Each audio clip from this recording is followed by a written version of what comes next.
Hello friends, அஸ்ஸலாமு அலைக்கும். Today video வந்து மீன் குழம்பு. நான் எப்பவுமே இப்படி தான் செய்வேன். நீங்களும் இந்த மாதிரி ட்ரை பண்ணி பாருங்கள். சூப்பராக இருந்துச்சு.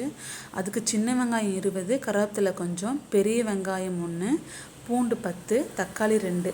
நான் 1 கிலோ மீன் எடுத்திருக்கேன். அதில் மஞ்சளும் உப்பு போட்டு நல்லா வாஷ் பண்ணி எடுத்துக்கிட்டேன். பெரிய நெல்லிக்காய் சைஸில் நான் புளி ஊற வச்சுருந்தேன். அதையும் ஆட் பண்ணிக்கலாம் வடிகட்டி. அது கூட கொஞ்சம் மஞ்சத்தூள், 1 டீஸ்பூன் மிளகாத்தூள், கொஞ்சம் சீரகத்தூள், 1 டீஸ்பூன் மல்லித்தூள், இதெல்லாம் நல்லா கையில் மிக்ஸ் பண்ணி தனியாக எடுத்து வச்சுக்கோங்க. அது கூட கொஞ்சம் கொத்தமல்லி ஆட் பண்ணிக்கோங்க. நான் ஃபஸ்ட் டைம் இன்சா வந்து மீன் கடைக்கு கூட்டிகிட்டு போயிருக்கேன். ப்ரானை பார்த்துட்டு அவர் ரியாக்ஷன் பாருங்கள். வாங்க வீடியோக்குள்ளே போகலாம்.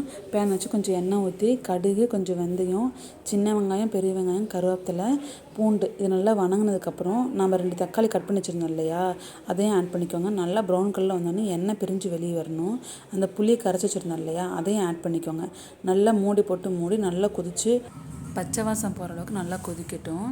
ரொம்பவே சூப்பராக இருந்துச்சு. நீங்களும் இந்த மாதிரி ட்ரை பண்ணி பார்த்துட்டு எனக்கு கமெண்ட் பண்ணுங்கள். கொஞ்சம் தேங்காய் எடுத்து அதை நல்லா அரைச்சி வச்சுக்கிட்டேன்.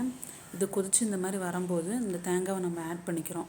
ஆட் பண்ணி இது நல்லா பச்சை வாசம் போகிற அளவுக்கு தேங்காவும் நல்லா கொதிக்கட்டும்.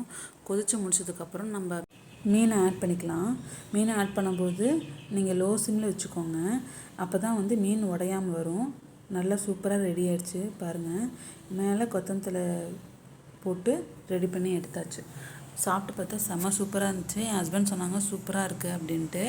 நீங்களும் இந்த மாதிரி ட்ரை பண்ணிவிட்டு எப்படி இருக்குன்றது கமெண்ட் பண்ணுங்கள். Thank you so much. அஸ்ஸலாமு அலைக்கும்.